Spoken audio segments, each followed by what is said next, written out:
Welcome to P. Agarwal editorial. So, the first article that we are going to discuss today is related to Alaska wins India and the Trump-Putin summit.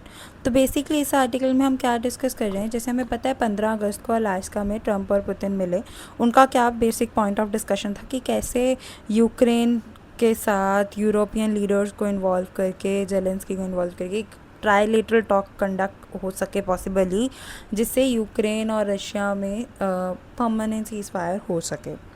तो permanent seize fire कह लो या seize fire कह लो, अब सबका अलग अलग वो है कि किस तरह करी जाएँ चीज़ें. तो इंडिया के लिए अब क्या है कि समिट ने थोड़ी होप्स रेज करी, पर लेकिन कोई रियल गेन्स नहीं लाया. तो इंडिया की एक्सपेक्टेशंस क्या थी और क्या रियलिटी रही. तो इंडिया ने क्या होप था इंडिया का कि हमें यूएस के सेकेंडरी सैंक्शन से 25% रिलीफ मिल जाएगा, है ना. जो 25% की सेकेंडरी सैंक्शंस लगे हैं उससे थोड़ा रिलीफ मिल जाएगा कि हम रशियन ऑयल आराम से ख़रीद पाएंगे. Resumption of India US trade talks, फिर उसके बाद रोल बैक हो जाएगा यूएस का जो रेसिप्रोकल टेरिफ्स इंडियन गुड्स पे लगा है. पर एक्चुअल में क्या हुआ, कोई एक्सपेक्टेशंस मेट नहीं थी. इंस्टेड जो ट्रम्प की टीम है उसने डबल डाउन कर दिया, ब्लेमिंग कि इंडिया के कारण ही पुतिन की वॉर मशीनरी फंड हो रही है. Trump's counter narrative on operation Sindoor. तो इंडिया कहता है कि जो सीज़ फायर पाकिस्तान के साथ हुआ उसमें कोई इंडियन लॉसेस नहीं थे. ट्रम्प ने क्लेम किया कि उसने मीडिएट किया और उसने ट्रेड को एज लेवरेज यूज़ किया और ऐड किया कि न्यूक्लियर कॉन्फ्लिक्ट बहुत ज़्यादा क्लोज था, पर क्योंकि जो प्लेन्स हैं दे वर बीइंग शॉट डाउन. तो ये मिसमैच जो इंडियन और अमेरिकन वर्जन्स में आया उसके कारण ये चीज़ें हो सकता है हुई हैं. टेक अवे वन ये है कि US policy towards India remains unchanged. तो जो पुतिन के साथ चाहे उनकी वार्मथ दिख रही है, इसका मतलब ये नहीं है कि वो सॉफ्टर पॉलिसी ला रहे हैं इंडिया पे. जो यूएस के एक्शंस है वो पॉलिटिकली मोटिवेटेड लग रहे हैं, ना कि प्योरली बेस्ड अपॉन रशिया. तो चाइना के जो ऑयल इंपोर्ट्स हैं रशिया से वो कहीं ज़्यादा है इंडिया से, पर लेकिन ट्रम्प उनको अपने आप ही इग्नोर करने का सोच लेते हैं. तो इससे सजेस्ट होता है कि जो ट्रम्प है वो बेसिकली मोदी के साथ अपसेट हैं, ताकि क्योंकि उन्होंने मीडिएशन क्लेम्स को अपोज किया. इंडियाज़ ऑप्शन गोइंग फॉरवर्ड, तो वो डिसाइड करें वेदर उनको वाशिंगटन की डिमांड के साथ, मतलब वाशिंगटन की जो डिमांड्स हैं उनके साथ चलना है या स्टेप बैक करना है एंड डिवर्सिफाई करने हैं अपने टाइज. अपॉर्चुनिटीज़ हैं हमारे पास कि जो मोदी के जो अपकमिंग विजिट्स हैं, जैसे कि जापान के लिए, चाइना, यूएस की तरफ या साउथ अफ्रीका, या फिर पुतिन की जो विज़िट है इंडिया के लिए, वो सारी अपॉर्चुनिटीज़ हो सकती हैं हमारे लिए.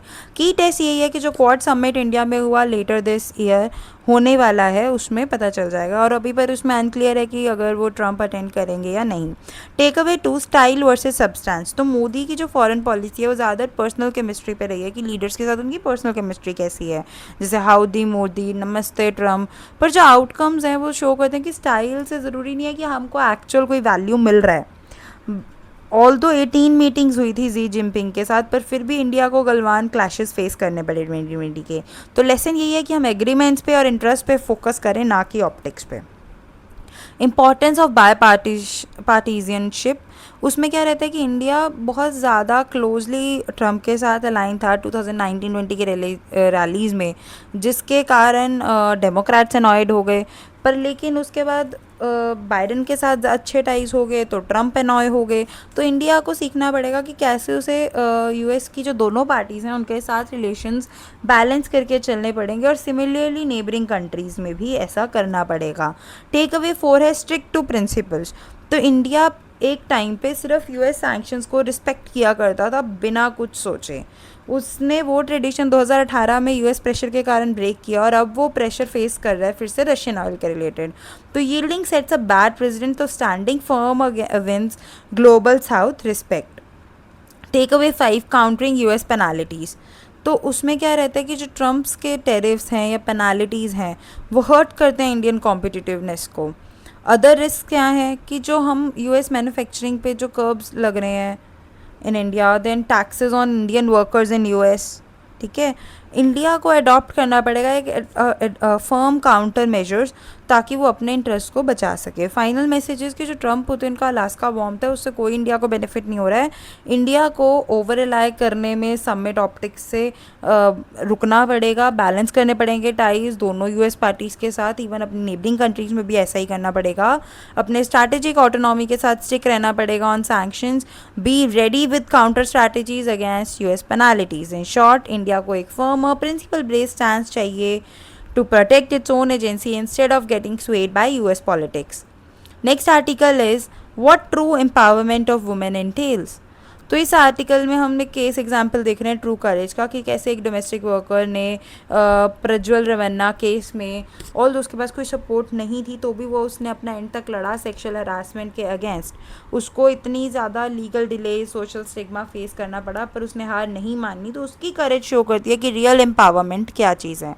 India's idea of empowerment versus reality. तो सोसाइटी को बहुत अच्छा लगता है वुमेन सीरीज को सेलिब्रेट करना, लीडर्स को, एंटरप्रेन्योर्स को जिनको अवार्ड्स मिल रहे हैं, मैगजीन कवर्स पे उनके नाम आ रहे हैं, कॉन्फ्रेंसेस अटेंड कर रही हैं। पर जब एक ऑर्डिनरी वुमेन फाइट करती है अपने लिए जस्टिस के लिए कोर्ट में तो उसको एक बस हेडलाइन के तौर पे और एक ट्रू हीरो की तरह उसको नहीं देखते हैं। ट्रू हीरो तो आप तभी हो ना जब आपके पास पावर, स्टेटस कुछ नहीं है बट फिर भी आप अपने लिए खड़े हुए, आप अपने लिए बोले। मैं ये नहीं कह रही कि जो लोग सीईओज हैं, जो वुमेन सीईओज हैं, एंटरप्रेन्योर्स हैं, उन्होंने मेहनत नहीं करी। उन्होंने वहाँ पहुँचने के लिए पहले हो सकता है हो सकता है क्या उन्होंने भी पहले बहुत ज़्यादा प्रॉब्लम्स फेस करी होंगी, काफ़ी सोशल स्टिग्मा फेस किया होगा। पर लेकिन मैं सिर्फ इस आर्टिकल में ये चीज़ डिस्कशन हो रही है कि अगर हम ऑर्डिनरी वुमेन को ही पहले से ही एक उनको भी सपोर्ट मिले, लोग उनको सिर्फ एक हेडलाइन के तौर पे नहीं बल्कि एक एक्चुअल हीरो के तौर पे देखें तो वो और ज़्यादा बेटर जल्दी कर पाएंगे। इतने प्रॉब्लम्स फेस करके नहीं अच्छे लेवल पर पहुंचना पड़ेगा। तो real empowerment must also recognise and support survivors without privilege. Problem after the verdict. तो once the court case ends, survivors are left alone. उनको सोशल स्टिग्मा फेस करना पड़ता है, जॉब्स लूज़ कर दी जाती हैं, उनको ट्रबल की तरह देखा जाता है, वो डेथ से स्ट्रगल करते हैं क्योंकि लीगल कॉस्ट इतना ज़्यादा हो जाता है। What needs to change? तो स्टेट फंडेड सर्वाइवर कंपनसेशन, तो जैसे टेररिज्म या एक्सीडेंट विक्टिम्स को मिलता है वैसे ही सर्वाइवर्स को फाइनेंशियल हेल्प दिया जाना चाहिए उनके लीगल कॉस्ट, लिविंग स्टेबिलिटी को कवर करने के लिए। स्पेशलाइज लीगल एड सेल्स, तो पहले तो वो एक इन केसेस से बैंकरप्ट ना हो तो उसके लिए dedicated lawyers, forensic expert, support staff जो फंडेड होना चाहिए लाइक पब्लिक प्रोसिक्यूटर्स होने चाहिए। एम्प्लॉयमेंट पाथवेज, तो गवर्नमेंट, पीएसयूज, कॉरपोरेट्स को रिजर्व करनी पड़ेंगी jobs for survivors. Psychological support, long term counselling, therapy, peer support की ज़रूरत है, वो होनी चाहिए, वो एक गारंटेड राइट्स में आना चाहिए ना कि ऑप्शनल एक औरत के लिए या कोई भी हो जिसने भी फेस किया हो ये चीज़ उसके लिए बहुत मुश्किल हो जाता है उससे बाद में उभर पाना, दोबारा काम करना नॉर्मली। इंस्टीट्यूशनलाइजिंग सर्वाइवर एक्सपर्टीज़, तो सर्वाइवर्स क्या हैं दूसरों को गाइड कर सकते हैं as counsellors, as mentors, as members of workplace internal committees.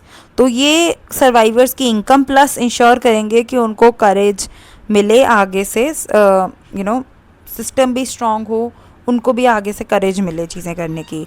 Y support survivors specifically? Because क्योंकि उनकी जो स्ट्रगल्स हैं वो एक्सेप्शनल है, उन्होंने इन चीज़ों से लड़ा है, पावरफुल लोगों के अगेंस्ट लड़ा है।